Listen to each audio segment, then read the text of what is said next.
There is something about a fish tank style case that just draws the eye, and this one manages to pull off that look without feeling like a total budget compromise.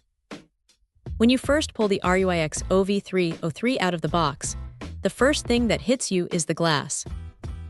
It is not just a side panel. You have that front and side wraparound effect that really opens up the interior. It makes your components look like they are sitting in a display case rather than a metal box. Now, usually, these aesthetic-focused cases struggle with airflow, but this one seems to have learned a few lessons. It comes with 4 of those prism-style ARGB fans already tucked inside, and honestly, they look pretty sharp once you get the lighting synced up. The way the light diffuses through the blades is a nice touch, not too harsh, just a clean glow. What is actually impressive is the sheer amount of room inside. You can fit a massive graphics card. We are talking up to 420 millimeters, which is great because modern cards are getting absolutely ridiculous in size. They even threw in a built-in GPU support bracket, which is one of those small, thoughtful additions that saves you from having to buy a separate, clunky stand later on. It keeps everything looking tidy and prevents that dreaded sag that ruins the look of a clean build.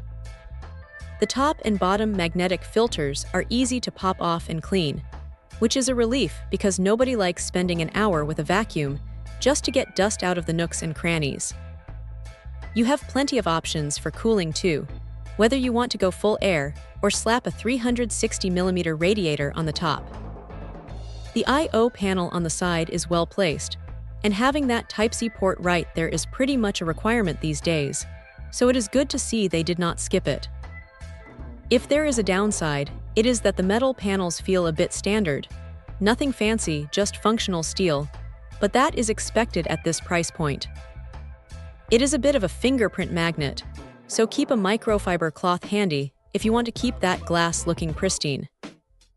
Building in it is straightforward enough, though cable management takes a little bit of patience since there is so much glass to look through. You really cannot hide a messy nest of wires. But once you get everything tucked away, the result is a really clean, modern setup that feels much more expensive than it actually is. It is a solid choice if you want that high-end panoramic look without breaking the bank on a boutique chassis. It does exactly what it promises, and it looks good doing it. Check out the video description for updated price. And thank you for watching this video.